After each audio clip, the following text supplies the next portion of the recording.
라고 나누려 그래요. 그럼 이거는 뭐냐니까 우리 성경에 보면 너희가 이렇게 하면 내가 이렇게 해주겠다 하는 기이한 약속들이 너무너무 많아요.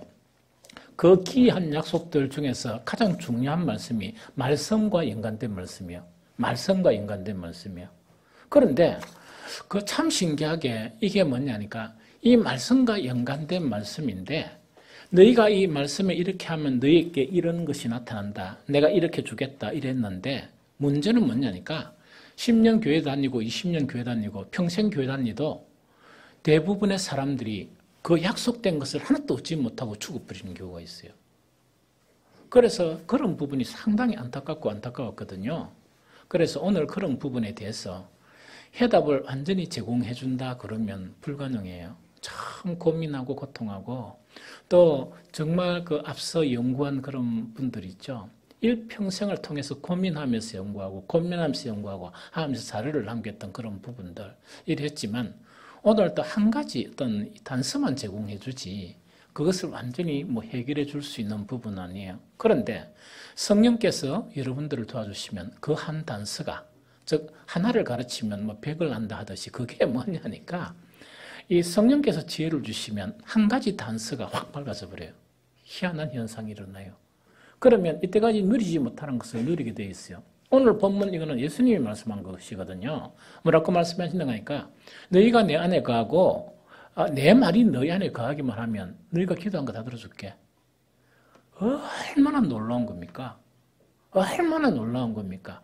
그런데 문제는 단어는 알아도 의의는 알아도 이 말씀 자체가 내 영 속에 이루어지는 길을 모르는 거예요. 그게 뭐냐? 정말 내가 주님 안에 거한다는 의미도 모르고 우리는 몰라요. 그래서 목사가 여러분들 앞에 아침에 기도하면서 뭘 기도하는 줄 압니까? 주님께서 뭐냐니까 정말 너희는 내 안에 그 포도나무 가지가 포도나무에 붙어 있는 것처럼 너희가 내 안에 거하면 열매를 많이 맺으리라. 이 말씀이 내 목회 기도에 딱 있습니다. 하면서 이 말씀을 딱 하면 보면서 내가 한숨을 푹 쉬면서 주님 길을 모르는데 내가 어떻게 되겠습니까?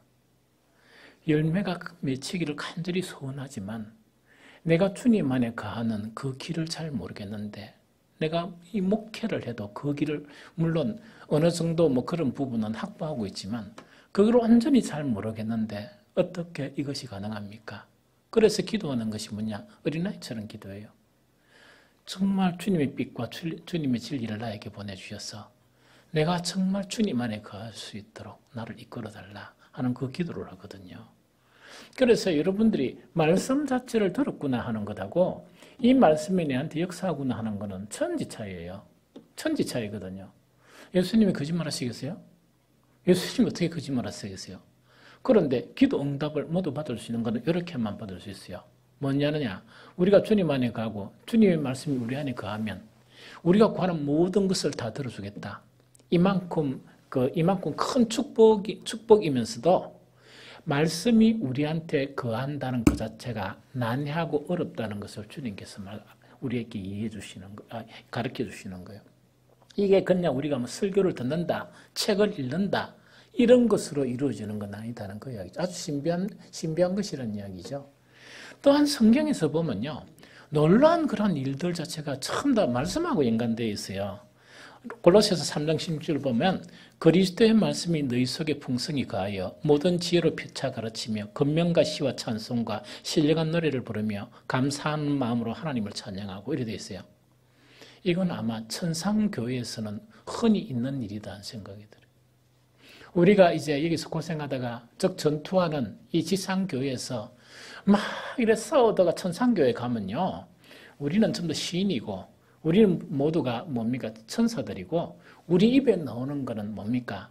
정말 이 감미로운 그런 찬양이고 그런 거예요. 그런데 그 방법이 바로 뭐냐? 말씀이 우리 안에 풍성히 거하면 그런 현상이 나타나는 거예요. 우리가 말 한마디 한마디 하는 것이 진정한 찬미가 되고 우리가 한마디 탁 내뱉는 것이 시가 되고 우리가 탁 내뱉는 것이 사람들에게 감동을 주고 여러분들 상상만 안 해보세요. 상상만 해보세요. 얼마나 대단한 일이에요. 그런데 이 대단한 일에 대한 조건이 어려워요. 그게 뭐냐? 말씀이 풍성히 너희 안에 거한다. 해답이 없는 거예요. 설교 듣는 거 아니거든요. 설교도 아멘 하는 거 아니거든요. 그러니까 어떤 목사님들은 너무 답답하니까 아멘 하세요. 아멘. 왜? 아멘 하고 믿음으로 받아들이면 혹시 그래 될까 싶어가지고. 그래가지고 그래도 잘 안 되거든요. 이만큼 어렵다는 이야기거든요. 여호수아 1장 8절 더 충격적이죠. 너무나 충격적이죠. 이 율법책을 입에서 나지 말게 하며 주야로 그것을 묵상하여 그 안에 기록된 대로 다 지켜 행하라. 그러면 네 길이 평탄하게 될 것이며 네가 형통하리라. 우리 인생 살면서요. 내 길이 평탄하고 하나님 일마다 잘 되는 거 있죠. 앞에 가도 잘 되고 뒤로 가도 잘 되고 문을 열어 밖에 나가도 잘 되고 안에 들어와도 잘 되고 요일하다가 조일해도 잘 되고 저일해도 잘 되고 이 무슨 뭔지 알겠죠? 이런 복을 우리가 누린다 그러면 이런 복은 누가 주실 수 있느냐? 하나님 주실 수 있거든요. 그러나 조건 자체가 뭐냐? 이 율법책을 내 입에서 떠나지 말게 하면 여기까지는 좀 이해가 되는데 이게 또 참 잘 안 돼요. 그것을 묵상하며 이야기거든. 그것을 묵상하며 그 가운데 기록된 대로 다 지켜 행하면 이런 일이 벌어진다. 이게 전부 다 말씀과 인간된 놀랍고 충격적인 그런 약속이에요. 신명기 28장은 너무 잘 알죠? 뭡니까? 내가 내 하나님의 말씀을 듣고 삼가 네가 오늘 내게 명하는 그 명령을 지킬지어다. 그러면 너희가 세계 모든 민족 중에 가장 뛰어나게 해주겠다. 그 뒤에 막 들어가도 복을 받고 뜸박도 빤주도 복을 받고 네 때문에 네 자식이 복 받고 네 집에 있는 짐승까지 복 받는다 이야기거든요. 막 쭉 나와 있어요. 이 참다 말씀과 약속된 그런 약속입니다. 아주 놀라운 영적인 신비 자체는 뭐냐? 베드로전서 1장 23절이에요. 너희가 거듭난 것은 썩어질 시로 된 것이 아니요 썩지 아니할 시로 된 것이니 살아있고 항상 있는 말씀으로 되었느니라 이 말씀이거든요. 자, 거듭난다는 것은 하나님의 100%의 주권이에요. 사람이 할 수 있는 일이 없느냐? 말씀과 관계가 연관되면 하나님 그 일을 이루어준다는 그 이야기입니다. 이 거듭나게 된다는 그 이야기거든요.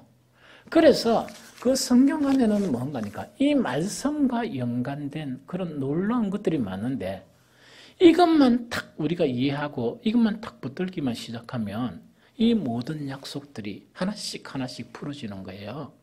이 모든 비밀들이 풀어지고 이 모든 탁 막혀져 있는 것들이 하나씩 하나씩 풀어지면서 이 사회적인 그런 삶이나 영적인 삶 자체가 아주 놀라운 그런 삶을 얻게 되는 거예요.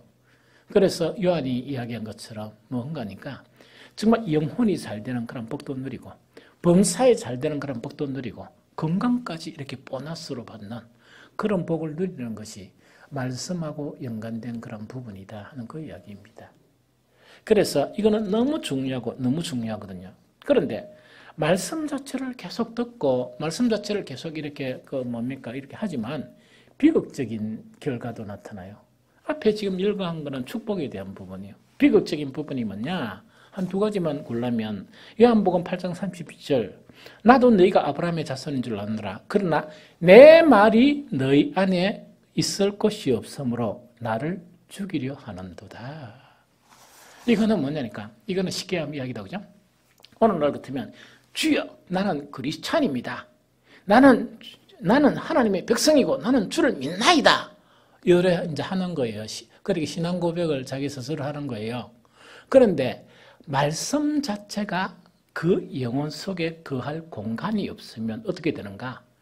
나는 주님을 믿는 주님의 백성입니다 하면서 날마다 하나님을 죽이려고 찾아다니는 거예요. 여러분들 얼마나 끔찍합니까? 그렇게 나는 정말 하나님을 위한 사람입니다. 이래놓고 자기는 어떻게 하는가 하니까 날마다 어떻게 하는가 하니까 하나님을 죽이려고 주님을 죽이려고 눈이 벌고 해가 다니는 거예요. 그러면 이거는 이상하죠? 이거는 너무 이상하죠? 그래서 이런 결과가 이 대조적인 결과가 나타나는 걸 이야기해요. 또 한 가지는 뭐냐? 요한복음 5장 38절에도 이 아주 뭡니까? 말씀과 이런 관계성 속에서 말씀 자체가 우리하고 이 연관성이 잘 안 되면 어떤 결과가 나타나느냐? 요한복음 5장 38절이다. 그죠? 제가 읽을게요. 그 말씀이 너희 속에 거하지 아니하니 이는 그가 보내신 이를 믿지 아니함이라. 자, 다시 읽을게요. 그 말씀이 너희 속에 거하지 아니하니 이는 그가 보내신 저를 믿지 아니함이라. 요 이야기입니다. 자, 요거는 뭐냐 이야기다. 그죠? 참 신앙 자체는 삼위일체의 신앙이에요. 그 삼위일체라 그러면 그 삼위일체 하나님을 믿는 거예요. 그런데 이제 이렇게 모순된 신앙은 어떤 신앙인가 하니까 하나님만 믿든지 하늘에 계시는 하나님만 믿든지 안 그러면 하늘에 계신 하나님은 탁 잘라버리고 이 땅에 임재한 사랑의 예수님만 믿든지 그럼 이 두 가지를 탁 잘라버리고 뭐냐 영을 쫓아 막 행하는 성령만 믿든지 이래 돼버려요. 사이코들이에요. 이 사이코들이에요. 그래서 참 신앙은 신비한 그 신앙의 그런 증거가 뭐냐 하늘에 계시는 하나님을 믿으면서 이 땅에 정말 이렇게 육으로 오신 그런 예수 그리스도를 믿고 매일매일 우리를 이끌어 가시는 그 성령을 믿는 거예요. 이 무슨 말이겠죠? 그런데 이런 완전한 신앙, 삼일체 신앙 자체에 도달하지 못하는 것이 뭐냐? 말씀 자체가 우리 안에 거해야 되는데 우리 영혼 속에 말씀이 거할 장소가 없는 거예요. 이 무슨 말이겠죠? 그래서 참 신앙 자체는 무엇으로 출발하는가? 말씀이 우리 속에서 역사하느냐에 따라서 그때부터 참 신앙이 출발이 되고 또한 말씀이 우리 안에 거한다는 그런 경험을 통해서 그때 이제 참 신앙의 길이 문이 열려요. 그것뿐만 아니고 그에 따른 정말 모든 복이 있죠. 너무나 막혔던 여러 가지 있죠. 이래도 안 되고 저래도 잘 안 되고 하는 거 있죠. 그 막혀있던 것들이 잘리는 거예요. 하나씩. 잘려나가요. 잘려나가면서 정말 주님으로부터 복을 누리는데 정말 편안하게 복을 누릴 수 있는 그런 길을 가게 돼요. 그게 뭐냐? 말씀과 연관되어 있다 하는 그 이야기입니다. 오늘 저녁에는요. 아주 세 가지 중요한 거를 이렇게 이야기하려고 그래요. 말씀이 우리 안에 거하려면 어떻게 하면 되느냐? 자, 우리가 아는 건 이야기예요. 우리는 무엇을 받아야 됩니까? 성령을 받아야 되죠. 성령을 받아야만이 정말 말씀 자체가 우리 안에 내주할 수 있어요. 이거는 맞습니까? 맞습니까? 맞죠? 다시 이야기합니다. 우리는 성령을 받아야만이 말씀 자체가 우리 안에 내주할 수 있어요. 이거 이해되죠? 그런데 요거는 아는데 여기에서 부수적으로 있어야 될 다른 것을 모르는 거예요. 구약성경 에스겔이나 에레미야나 이래 보면 이제는 새 언약 관계가 형성이 되면서 말씀이 우리 안에 내주하는 그것들을 이야기하는 거예요. 제일 첫 번째 뭐야? 무엇을 고쳐주겠다? 무엇을 고쳐준다 그랬습니까? 너희의 굳은 마음을 부드럽게 고쳐주겠다. 마음을 고쳐준다는 이야기예요. 마음을 부드럽게 해주는 이거를 이야기하거든요. 그런데 강박한 마음을 가지면서 또한 우리는 뭡니까? 감정적인 그런 요소가 있잖아요. 그 감정적인 요소를 가지면서 감정적으로 막 이래 찬양을 한다든지 기도를 하든지 이러니까 주여 막 이러다 보니까 뭔가 좀 기분이 업되잖아요. 그것 자체를 성령 받은 걸로 이렇게 생각하는 거예요. 절대로 말씀이 내주할 수가 없습니다. 왜냐니까 우리 내면 속에 마음이 바뀌어야 돼요. 여러분들 또한 생각해 보세요. 예수님께서 말씀이 우리 속에 들어오지 못하는 것은 뭐냐? 예수님은 분명하게 이야기하죠. 제일 첫 번째로 누구한테 사로잡혀 있다? 마귀한테 사로잡혀 있는 사람은 말씀이 절대로 마음에 안 떨어집니다. 그래서 설교를 막 하면요. 누가 날라나름 잡는다고요? 사탄이 날라나름 잡고 뭔 이야기를 하느냐? 이 한국말로 설교하는데도 뭔지 아무것도 모르겠다.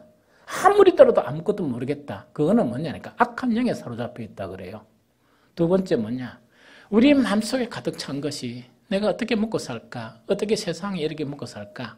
혹은 돈에 그런 욕심이 가득하거나 세상 재미로 가득한 사람은 어떻게 되느냐? 말씀이 절대로 떨어지잖아요. 잠깐 떨어진 것처럼 보이지만은 말씀의 씨가 거기에서 떨어지잖아요. 그래서 마음이 이렇게 좀 많이 바뀌어야 되거든요. 그래서 오늘 밤에 이야기하는 것은 어떻게 성령을 받고 성령께서 우리 마음에 말씀을 갖다가 이 안에 들어오게 한다 하는 역사하게 한다는 그거는 그 진리니까 그거는 나타났고 우리가 할 수 있는 방법이 뭐냐? 우리가 성령께서 우리의 마음을 고쳐주려고 우리에게 임재하시는데 우리가 해야 되고 우리가 반응해야 될 것이 뭐냐 하는 그것을 오늘 저녁에 좀 이야기하려고 그래요. 그래서 이거는요, 이것이 정답이고 이것만이 해답이 아니고 고민을 엄청 많이 했었어요. 엄청 많이 했어요. 어떤 신학가나 또 어떤 그런 종교자들은 뭐냐, 영성 자체에 이 몰두를 하면서 자기 온 일평생을 이렇게 뭐만 생각하느냐, 내가 어떻게 영적인 사람이 되느냐, 그것만 몰두하면서 산 사람들이 많아요. 그 사람들의 그런 이 작품들, 남겨놓은 것들을 내가 다수 이렇게 접근을 많이 했었어요. 그런데 또 하더라도 뭐냐, 뚜렷한 해답이 없습니다. 뚜렷한 해답이 없고 일평생 살면서 막 몸부림치면서 내가 육적인 사람이 아니고 정말 영적인 사람이 어떻게 하면 영적인 사람이 되느냐, 이러면서 어떤 사람은 뭐냐, 아주 대학 교수나 높은 위치에 더 있다가 그걸 찾으려고 막 노력하다가 안 되니까 사표 내버리는 거예요. 여러분들 대학 교수, 우리나라 대학 교수 되려고 그러면 돈이 얼마 드는 줄 압니까? 그런데 내가 영적인 이 문제가 해결이 안 된다 그래가 사표 낼 수 있는 사람이 있을까요? 그것도 뭐 우리나라에 있는 뭐 지방 대학도 아니고 전 세계적으로 유명한 그런 대학들이 있죠. 그런 사표를 턱 내는데 아주 눈 하나 깜짝 안 하고 내버리는 거예요. 그래서 어디 가느냐? 지체장애 아들이, 지체장애 있는 곳이나 그런 곳에 가가지고 뭐냐니까 그 사람들하고 같이 생활하는 거예요. 막 생활하면서 내가 어떻게 영적인 사람이 될 수 있느냐, 이걸 고민하면서 그 속에서 해답이 없으니까 다시금 또 대학교로 다시 오는 경우도 있어요. 이 무슨 말씀 알겠습니까? 그럼 이 말이 뭐냐니까 그들의 일평생 자체를 뭐냐니까 하나님과 나의 관계에서 온전한 그런 영성 자체가 어떻게 하면 형성되는가, 그거를 갖다가 막 고민하는 사람이 제가 알기로는 뭐냐니까 정말 각 시대에 가지고 수백만 명이 될 것이에요. 자기 모든 것을 포기하고. 그래서 그 모든 업적들을 내가 다 볼 수 있는 건 아니고 정말 일부만 이래 봤는데도 그렇게 힘들게 고민하고 이렇게 하는 거예요. 그래서 아까도 이야기했죠. 말씀이 우리 속에 임한다는 것을 쉽게 생각하지 마세요. 성령의 그런 역사가 아니면 꿈도 꾸지 마세요. 하나님의 은총이고 능력이에요. 그런데 중요한 것은 뭐냐? 우리가 믿기만 하면 성령을 주시거든요. 성령을 주시는데 반드시 우리가 해결해야 될 문제들이 있습니다. 우리가 반드시 해결해야 될 그런 문제들이 있거든요. 그 문제에 대한 부분을 오늘은 정말 단숨한 여러분들에게 이야기를 하려고 합니다. 이 무슨 말겠죠? 자, 제일 첫 번째 뭐가 필요한 거니까 여러분들 그 예배 시간에 뭐냐니까 설교를 막 듣고 때론 아멘 하고 막 이러죠? 그래 딱 하니까 설교 마치고 이 교회 밖으로 나가니까 말씀이 여러분들의 마음속에 얼마나 남아 있었습니까? 말씀이 남아 있대요. 말씀이 안 남아 있었으면 그 말씀이 어디로 사라졌습니까? 이만큼 힘든다는 이야기예요. 자, 말씀을 분명히 듣고 아멘 하고 막 이랬는데도 뭐냐니까 그 설교를 들은 지 그 다음에 성전 문을 나간 지가 1시간 채 안 되고 1시간 30분이 채 안 돼도 여러분들 딱 이렇게 생각해 보세요. 오늘 제목이 뭐더라? 본문이 뭐더라? 본문도 잘 생각 안 나요. 그러나 그게 중요한 거 아니에요. 그러나 중요한 거는 생명의 말씀이라 그러면 이 생명의 말씀이 우리한테 뭔가를 작용했을 거 아닙니까? 맞죠? 우리 영혼을 치유했든지 우리 영혼을 회복시켰든지 우리 영혼에 어떤 무슨 그 역사를 했을 거 아니에요? 그것을 느껴본 적이 있습니까? 이게 아주 중요하거든요. 그래서 그거는요, 당연히 느껴야 되거든요. 그래서 지금 세 가지, 말씀이 우리 안에 거하는 이것만이 해결이 되면 영적인 문제도 해결이 돼요. 그것뿐만 아니고 하나님께서 우리에게 정말 이 세상 살아가면서 하나님의 아들로 살아갈 수 있는 여러 가지 것들을 주시려고 잔뜩 가지고 계시거든요. 그 문제만 해결이 되면 뭐냐니까 하나님께 주시고자 하는 영적인 그런 귀한 복들을 여러분들이 체험할 수 있어요. 가질 수 있습니다. 제일 첫 번째 어떻게 해야 되느냐? 이렇게 해야 됩니다. 이게 뭐냐? 하나님의 말씀을 들을 수 있는 세상과 격리된 시간이 필요해요. 자, 이거를 이야기하면 이거는 뭐냐? 하나님의 말씀을 받아들일 수 있는 격리된, 세상과 좀 격리된 나만의 공간과 나만의 시간이 필요해요.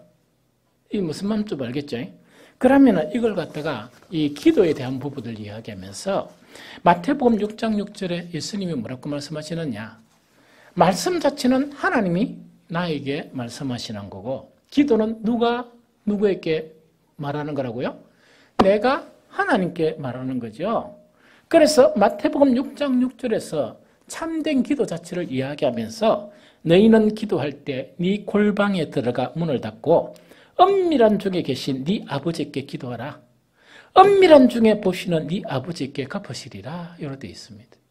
예, 알겠습니까? 그럼 이거는 기도뿐만 아니고 하나님의 말씀을 듣든지 기도하든지 관계없이 뭐가 필요하다고요? 정말 세상과 세상에서 방해를 받지 아니하는 시간과 그 공간이 필요하다는 이야기입니다. 그러면서 은밀한 중에 정신을 집중하면서 하나님의 말씀도 수용하고 내가 하나님께 이렇게 기도하는 그런 공간 자체가 필요하다는 이야기예요. 여러분들요, 억수로 중요한 문제가 있어서 만약 일한다 생각해 봅니다. 휴대폰을 탁 가지고 이제 기도를 간다 딱 하다가 기도를 딱 하다 5분 있다가 벨이 울리는 거예요. 그래서 주님 잠깐만요. 여보세요? 이래가 빡빡해. 여보세요? 그게 여러분들의 기도가 하나님께 상달되겠습니까?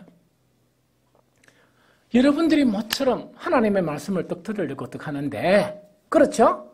만약에 휴대폰을 떡 가지고 있다가 이 성경 이래가 말씀을 묵상을 뭐 자고 있던 건 해가지고 뭐 읽어가다가 또 전화 삐리 오세요. 네가 보내준다 그랬잖아. 아니잖아. 만약에 이래 하면 주님의 말씀이 여러분 마음속에 있습니까? 세상이나 돈이나 비즈니스가 말씀을 지배하고, 여러분들의 마음을 지배하고 있습니까? 그래서 가장 중요한 건 뭐냐?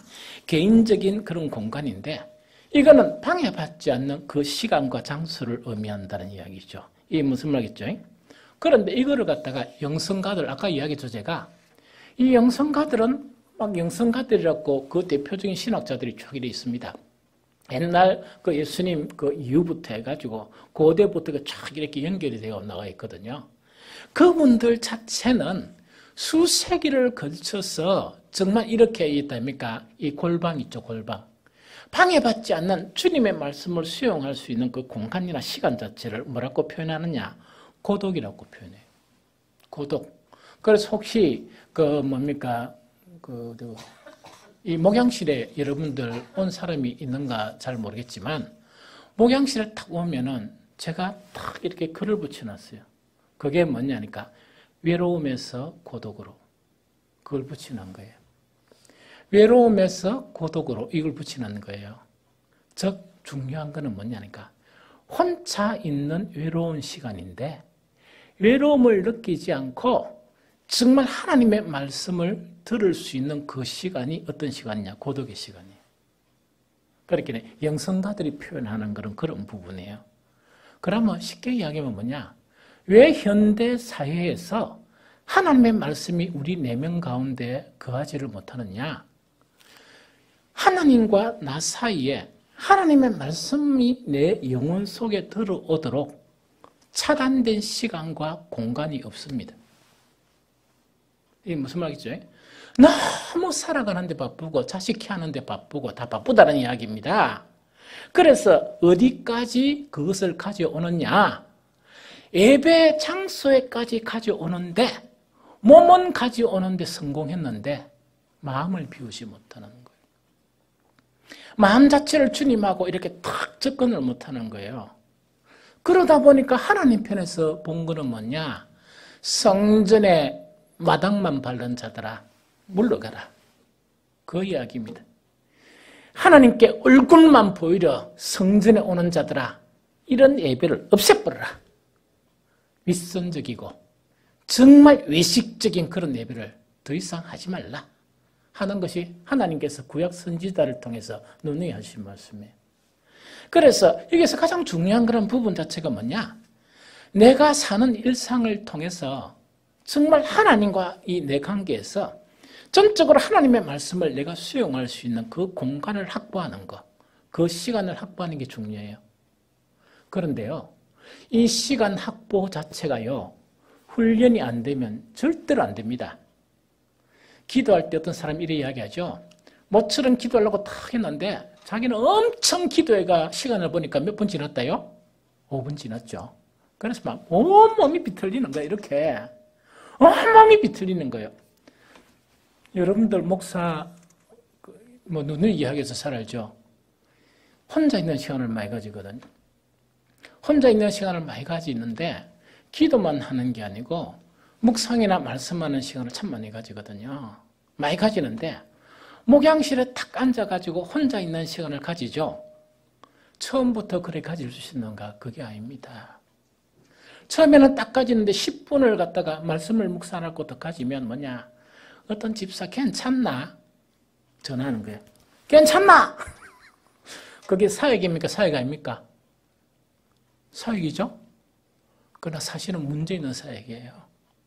어떻게 하나님과 그런 관계에서 하나님의 말씀을 내가 내 영혼으로 수용하는데, 예수께서 괜찮은가? 어제 기침하더만 푹 전화해가지고, 괜찮아요? 영판 사역이지. 영판 사역, 그거만 됩니까?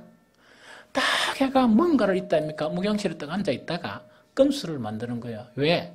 혼자 있는 그 시간 자체를 이렇게 좀 길게 가지는 게 너무 힘들어가지고, 사택에 내 뭐 안 가져왔지? 이러면요, 처음에 훈련돼 벌떡 일었습니다. 뭐하러요? 성경 놔둬놓고 벌떡 일었으니까 그거 가지러 갑니다. 그러면은 한 10분이 뭡니까? 성경을 막 이래 보다가 어디입니까? 벌떡 일었으니까 가져오는 시간은 20분이에요. 이 무슨 말 좀 알겠습니까? 내가 이야기하는 거는 뭐냐? 그 하나님과의 관계하는 그 시간 있죠. 말씀을 수용하는 그 시간이 너무 힘든다는 이야기예요. 그게 쉬운 게 절대로 아닙니다. 여러분들의 그런 영혼 안에 여러분들의 그런 내면 속에 말씀을 이렇게 수용하는 성령의 그런 분명히 성령은 내재하고 계셔야 되지만 여러분들이 바쁜 세대 속에 그걸 사는데 안 된다는 이야기입니다. 또 어려운 거 하나 이야기할까요? 어떤 한 가지를 묵상하는 거예요. 만약에 하나님을 경외한다. 이 경외가 뭘까 하면서 경외를 묵상하는 거예요. 묵상을 막 하죠. 낸주는 처음에는 경외를 묵상했는데 낸주는 뭡니까? 오늘 전신 뭐 해야 되노? 이거 생각하고 있는 거예요. 내가 이야기하는 거는 뭐냐? 말씀을 우리의 영혼, 우리 내면 안에 거하기 위해서는 훈련이 필요해요. 그 훈련이 고독한 시간을 가지는 훈련이 필요해요. 그런다고 해서 여러분들의 전 24시간을 하라는 게 아닙니다. 평신도는요, 제가 보니까 30분 정도만 고독한 시간을 가지면서 좀 기도하는 시간 외에 30분 정도만 말씀을 묵상하는 시간을 가지면 성공적인 삶이에요. 여러분들의 인생이 바뀝니다. 그런데 하루 동안에 30분을 하나님의 말씀과 탁 가질 수 있는 그 시간을 가지지 못하는 사람들이 오늘날에 뭐 장로든지 안 그러면 안수집사든지 직분자들 있죠. 못합니다. 그거 못하기 때문에 대한민국 교회의 영성이 엉망진창인 거예요. 바닥 수준인 거예요. 이 세상에 아무 영향력도 미치지 못하면서 자기들은 나는 집사고 나는 뭐고 이래 사는 거예요. 그래 하는 사람 이야기 들어보면 영성이 너무 없어요. 말씀의 깨달음도 전혀 없습니다. 그럼 어떤 사람이 이랍니다. 나는 밖에 나가기도 싫어하고 나 혼자 있는 건 너무 좋아해요. 그래서 나는 참 좋겠네요. 천만의 말씀.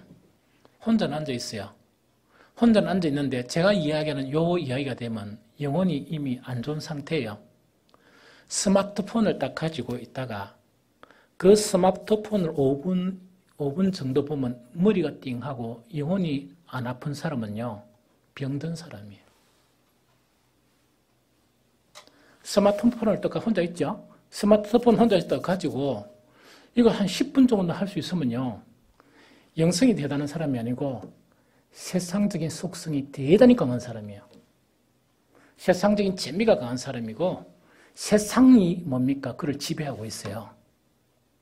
우리는 한 3분만 일해 보더라도 골치가 아파요. 머리가 띵 하거든요. 왜냐니까 볼 게 없는데, 이게 뭐 볼 게 인데랍니까? 그러고 난 다음에 이런 거 있죠. 이 스마트폰을 떡 사가지고 그 기능을 다 파악을 하고 있죠. 그런데 그 머리가 하나도 나쁜 사람 있죠. 그것도 문제 있는 사람이에요. 왜 그 쓸데없는 일에 그 시간을 투자합니까? 그러면서 혼자 있는 시간에 하는데 어떤 사람은 몇 시간 동안 앉아 그러는 거야. 제가 우리 아이들을 위해서, 우리 주일학교 아이들을 위해서 기도하는 것 자체가 뭐냐?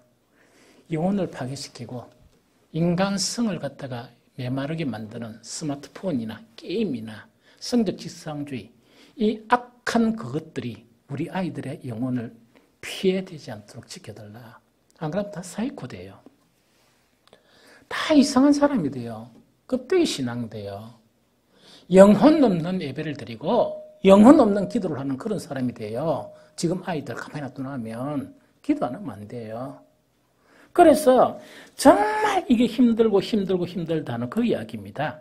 그 다음에 또 혼자 있으면서 하나님 말씀을 좀 생각하고 하나님의 그런 원리들이나 이걸 막 이렇게 좀 생각할 줄 알아야 되는데 그거 한 1분 하다가 공상에 빠지는 사람 있죠. 쓸데없는 공상에 빠지는 사람 있죠. 세상이 충만한 사람이에요. 공허가 충만한 사람이에요. 그러면 그 시간에 내 영적인 시간이 그런 것들이 들어오지 않도록 전쟁을 해야 되고 막아야 되고 싸워야 돼요. 이런 훈련이 없이는 이 혼자만의 시간을 가지고 말씀을 받아들일 수 있는 사람이 안 돼요. 절대로 말씀 자체가 내 내면에 이렇게 안주할 수 있도록 떨어지도록 못하는 거예요. 그래서 어떤 사람은요, 교인들이 혼자 있는 게 너무 고통스러운 거예요. 불안한 거예요. 왜냐니까 혼자 있으니까 외로움이 엄습하면서 불안하다 보니까 자꾸 일을 벌리는 거예요, 이렇게. 이 무슨 말인지 알겠죠? 그래서 많은 시간을 처음부터 할 수 있는 건 아니에요. 그래서 아까 이야기한 거는 뭐냐니까 하루에 좀 쉽게 가면서 한 10분 정도 이렇게 준비를 하고 또 느려서 한 30분만 할 수 있다 손치더라도 우리의 영혼이 소생되는 그런 놀라운 그런 것을 경험하게 돼요. 이게 이제 계속 훈련이 돼야 된다는 그 이야기다, 그죠? 그래서 가장 첫 번째 중요한 내용이 훈련되어라. 어떤 훈련인가? 고독 속에서 하나님과 대화할 수 있는 그 시간을 가질 수 있는 훈련이 되어야 된다.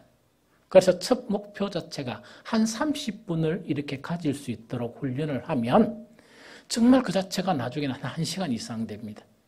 나중에는 뭐냐? 몇 시간 해도 되고 또 나중에는 뭐냐? 이 영적인 그런 말씀을 받아들일 때는 휴식이 필요해요. 그러면은 뭐냐? 새벽에 잠깐 묵상했다. 아침 식사하고 좀 쉬면서 아침 시간. 또 식사하고 쉬면서 오후 시간. 이런 식으로 해가지고 시간을 늘려갈 수가 있어요. 이 무슨 말인지 좀 알겠죠? 그런 사람에게 반드시 성경에 나타나 있는 복음의 비밀한 일을 하나님께서 비춰주세요. 밝혀주세요. 오늘날 많은 사람들, 제가 대화를 많이 하거든요. 큰 교회, 무슨 학교, 무슨 대표 이런 사람들하고 대화를 해보면 5분 이상을 못 합니다. 골이 아파가지고. 이거 뭐냐? 완전히 이거는 세상도 아니고, 엉터리 그런 학문도 아니고, 완전 무식한 사람들이 있다니까. 무엇에 대해서 무식하냐? 말씀에 철저히 무식하고, 복음의 기초조차 알지 못하는 그런 사람들이 너무 많은 거예요. 그러면 그 사람들은 어떻게 신앙생활을 유지하느냐? 교회 충성하고, 바쁘게 정신없이 막 이렇게 일을 하면서, 교회 일을 하면서 하나님의 말씀을 들을 수 있는 그 시간이 없었던 거예요. 그래서 피곤하다 보니까 설교 시간은 자고, 이 무슨 말인지 알겠지? 안 그러면 멍 때리든지, 안 그러면 어떤 사람들은 정말 피곤하니까 아멘 소리 지르고, 그러나 아멘 소리 지른다고 해서 그 말씀이 우리의 영혼에 떨어지는 거 아니에요. 그래서 첫 번째 문제가 뭐냐니까 공간과 시간의 확보인데 욕심 많이 낼 필요가 없습니다. 30분을 목표해가 30분 동안에는 모든 것을 차단하고 고요한 가운데서 미시한 하나님의 말씀을 들을 수 있는 마음을 준비하세요. 이 시간 자체가 준비되어지면 나중에는 뭐냐니까 말씀이 우리의 마음에 새겨져요. 그 다음에 두 번째 이제 뭔가니까 말씀을 들으면서, 자, 말씀을 들었죠? 그러면 설교하면 어떻게 연관되는가? 자, 봅니다. 설교를 기억 못하는 사람들은 아주 영성훈련의 중요한 습관이 뭐냐? 메모하는 거예요. 영성훈련한 사람들은 거의 메모를 많이 해요. 나도 메모를 해요. 나는 기도할 때도 메모를 해요. 왜냐니까 막 이렇게 일도 해야 되고 막 딴 거 해야 되다 보니까 잊어버리니까 처음에 메모를 해놔요. 어떤 데는 뭐냐? 컴퓨터에 이렇게 입력을 다 해놔요. 입력을 다 하면서 그 입력한 거 있지 하면서 다시 은밀히 묵상을 하는 거예요. 그럼 설교 시간에 이렇게 가만히 있지 말고 노트 하나씩 사가지고 이게 뭐냐? 중요한 것들을 몇 가지 메모를 해놓는 거예요. 메모를 딱 해가지고 있다가 그 마음에 와닿는 말씀들 있죠? 이따가 그걸 뭘 하느냐? 고요한 시간에 세상과 격리된 그런 골방에서 하나님의 말씀을 다시 생각하는 거예요. 그게 묵상이라 그래요. 묵상은 왜 하는 것이냐니까. 설교는 귀로 듣죠? 귀로 듣죠? 묵상은 뭐냐께 귀로 들은 말씀 자체를 내 마음에 두는, 내 마음에, 즉 내 말이 너희 안에 거한다 하는 하나님의 말씀이 내 영혼 속에 거할 수 있도록 하는 게 바로 그게 묵상이에요. 그러면서 묵상을 이렇게 하면서요, 하나님 말씀 안에 담겨져 있는 세 가지 새 영역을 누구하고 견주어 봅니까? 실제 내하고 견주어 생각하는 거예요. 아주 중요합니다. 자, 봅니다. 실제 내하고 견주어 이렇게 생각해 보는 거예요. 이거 이해되죠? 그럼 제일 첫 번째로 뭐냐? 지성이에요, 지성. 우리가 어제 아래 말씀을 나누면서 정말 세상 사람들에 대해서 바울은 뭐라고요? 무지라 이야기했죠. 교회 다니면서 세상 사람들처럼 이렇게 활동하는 것이 뭐냐? 무지하다는 이야기거든요. 이거는 뭐냐? 그리스도인으로서 하나님의 아들로서 갖추어져야 할 지식이 없다는 이야기거든요. 그러면은 뭐냐? 내가 지금 생각하고 판단하고 이렇게 하는 내 어떤 지성의 영역하고 하나님의 말씀이 가지고 있는 그 지성하고 이래 비교를 해보란 말입니다. 이게 무슨 말이겠습니까? 그러면은 이 지성 자체를 한 가지 이야기입니다. 나는 내가 가지고 있는 지성은 우리야 먼저 아들 다 키웠지만 좀 젊은 이 층에 보면 그 중고등학교 다니는 아들 바르게 하려고 무조건 구박하고 머쓱하고 질책하고 이게 자기 지성이에요. 자기 지성이거든요. 성경의 지성은 다르거든요. 자녀들을 노엽게 하지 말라는 게 성경의 지성이에요. 그러면은 이게 왜 되는 거니까 자기의 지성을 갖다가 자기의 지성하고 성경에서 요구하는 지성을 이렇게 비교하는 것 자체가 묵상이에요. 지성의 부분을 이렇게 비교를 하고, 그 다음에 두 번째, 인성에 대한 인격이라는 부분이 있죠. 인성 자체를 갖다가 성경에서 말씀하는 그 인성하고 내가 지금 가지고 있는 인성을 이렇게 분석을 하는 거예요. 이게 묵상이에요. 세 번째, 뭐냐니까, 성경에 나타난 그런 말씀하고 실제적으로 내가 삶을 통해서 내가 늘 하던 언행 있죠, 언행. 내 말하는 것하고 행동하는 거 혹은 생각하는 거 있다, 그죠? 그것하고 이렇게 분석을 해보는 거예요. 이런 과정이 없으면 첫날 만날 설교 들어도 똑같은 행동하고 똑같은 말해요. 똑같은 짓 해요. 그래서 늘어나는 거는 뭐냐? 기도를 달달 잘한다든지 안 그러면 교회를 잘하는 게 이거는 늘어나는데 뭐가 늘어나느냐? 하나님의 사람으로 온전케 되어지는 우리 내면 속의 인격 자체가 안 변하는 거예요. 무슨 말 알겠죠? 그럼 여기서 말씀이 우리 안에 거하는데 지성들이나 인격들이나 인성들이 있죠? 이런 거를 갖다가 어떻게 묵상하느냐 하는 부분이 있다, 그죠? 이것 자체를 한 가지만 딱 이렇게 이야기를 해볼게요. 어떻게 묵상을 하는가? 실제로 이거 이야기해 볼게요. 예수님의 말씀이 마태복음 11장 29절 보니까 뭐야? 나는 마음이 온유하고 겸손하니 나의 멍에를 메고 누구한테 배우라? 내게 배우라는 이야기죠. 그럼 그 결과는 네 마음이 힘을 얻게 된다 하는 그 말씀이란 말입니다. 전체를 안 하고 온유 하나만 이야기합시다. 온유. 그러면 온유 자체를 갖다가 어떻게 접근하느냐? 여러분들 온유라는 설교를 수없이 들었고 예수님은 내 마음이 온유하다 하는 그것은요. 여러분들이 기억에는 다 가지고 있습니다. 기억에는 가지고 있지만 여러분들의 마음에 이 온유에 대한 말씀 자체가 작용을 안 하는 거예요. 즉 뭘 하게 됩니까? 딱 차단된 공간 속에서 이 온유라는 그런 말씀하고 내 내면의 온유와 연관된 내 삶의 실제, 내 생각, 내 말, 내 행동 자체를 갖다가 전혀 이렇게 묵상을 못 해본 거예요. 듣는 것으로 만족하고 듣는 것으로 끝나버린 거예요. 그러면 온유 자체를 어떻게 듣느냐? 제일 먼저요. 온유라 이렇게 하면은 이 말씀의 의미가 뭐냐? 그 개념부터 정립해야 돼요. 그 말씀의 개념부터 정립하고 정립을 딱 해나갔으면 묵상하는 거 이야기할게요. 묵상하는 건 쉴 데 없이 뭐 이론적으로 묵상하는 게 아니고 자 단디 들어봅니다. 하루 동안 아니면 한 일주일 동안 실제 내한테서 일어나는 것을 묵상하는 거예요. 자 봅니다. 남편이나 아내나 자녀들에게 성도들에게 직장 동료들에게 온유함과 거리감은 내 마음의 생각이나 또한 내 은행에 대해서 생각을 해보는 거예요. 이해가 되죠?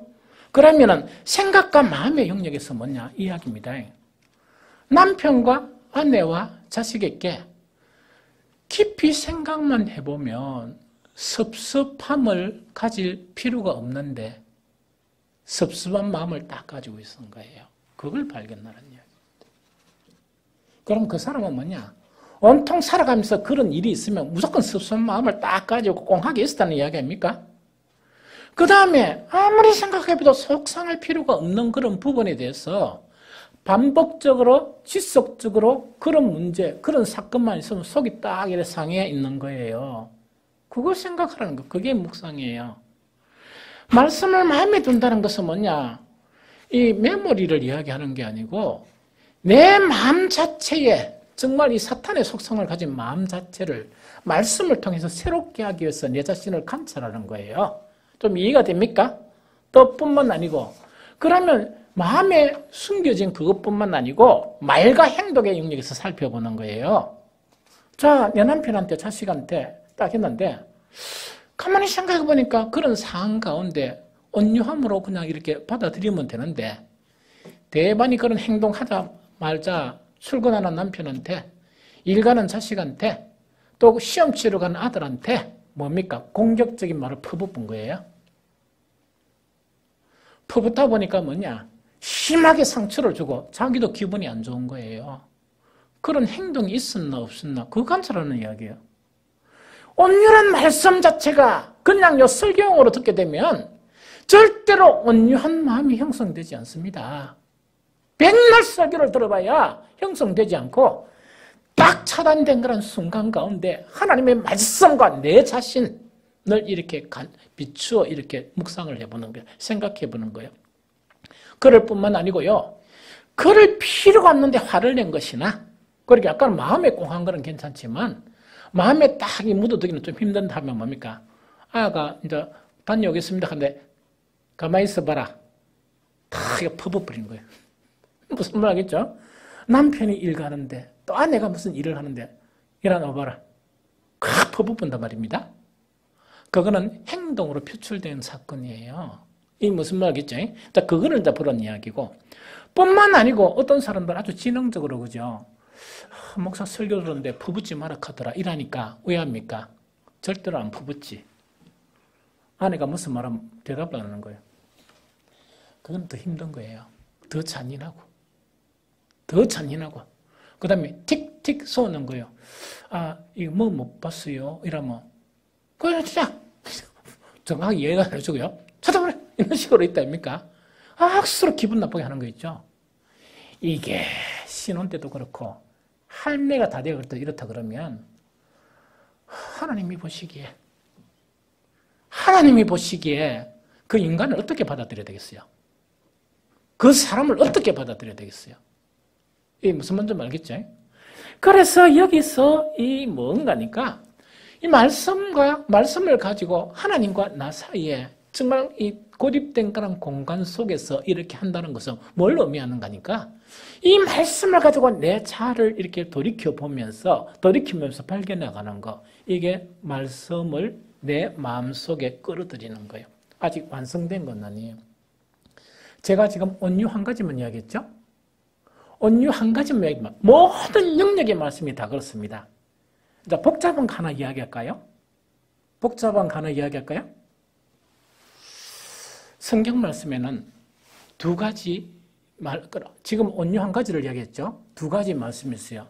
뭔가를 전략하는 그 말씀이 있다 그러면, 우리 지체를 사랑하고 존중해라는 그 말씀이 들어오면 묵상을 통해서 이 말씀이 균형 있게 나의 삶에 들어와야 되는 거예요. 그게 이제 뭐냐니까 아까 이야기했죠. 한 가지 말씀을 내 마음에 담아두어서 온전한 하나님의 사람으로 이끌려서 가는 것도 힘들지만 말씀이 우리 속에 거한다는 게 얼마나 힘드느냐. 복합적인 말씀이면 이것이 생명이 되어서 하나로 나타나는 거예요. 하나의 인격으로 나타나야 되는 거야.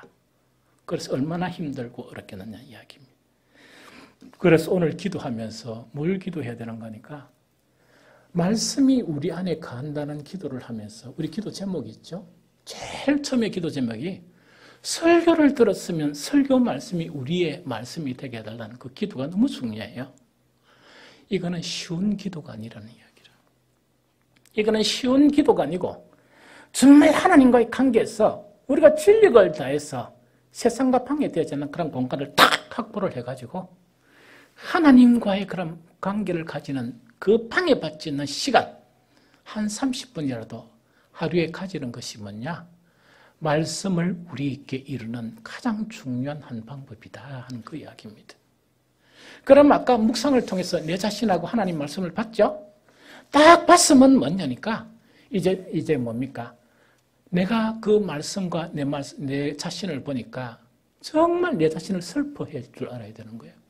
슬퍼하고 내 마음에 그런 생각과 은행들 있죠. 이걸 부끄러워할 줄 알아야 돼요. 부끄러워할 줄 알면서 주님 앞에 자신의 모습을 드러내놓고, 하나님 정말 저를 도와주십시오. 나의 힘으로는 내가 바뀔 수 없으니까 주께서 나를 도와달라. 나의 그런 모든 정말 상처받은 그런 마음들이 좀 치료되게 해달라. 정말 모순된 그런 모든 감성들이나 의지들이 회복되고 치료되게 해주십시오 하면서 간절히 기도하면서 옛 사람은 하나씩 버리고 새 사람을 하나씩 입어가게 되면 그 말씀이 하나님의 사람으로 온전하게 우리를 이끌어갑니다. 그래서 오늘 말씀을 나눈 것은 뭐냐? 아까도 이야기했죠? 이거는 한 단서일 뿐이지 이것이 말씀이 우리 안에 거하는 전적인 그런 부분은 아니에요. 그러나 이거는 단서라도 성령께서 우리를 도와주시면 내년에는 더 아름다운 모습이 되고, 그 내년에는 예수 그리스도의 향기가 우리에게 이렇게 나타나게 되고, 또 내년에는 뭐냐? 교회 다니는 사람들이 늘 세상 사람들한테 욕만 얻어먹던 정말 그 교회 다니는 사람들이 이제 그 욕을 멈추고 칭찬을 하게 되는 그런 모습으로 우리는 변하게 될 것입니다. 그래서 하나님의 말씀이 여러분들의 정말 내면 속에 임하기를 바라고, 그것을 위해서 정말 이 떼어놓는 시간, 방해받지 않는 시간 30분이라도 하나님과의 관계에서 정말 이런 고독의 시간을 가지는 여러분들이 되시기를 예수 그리스도 이름으로 축복합니다.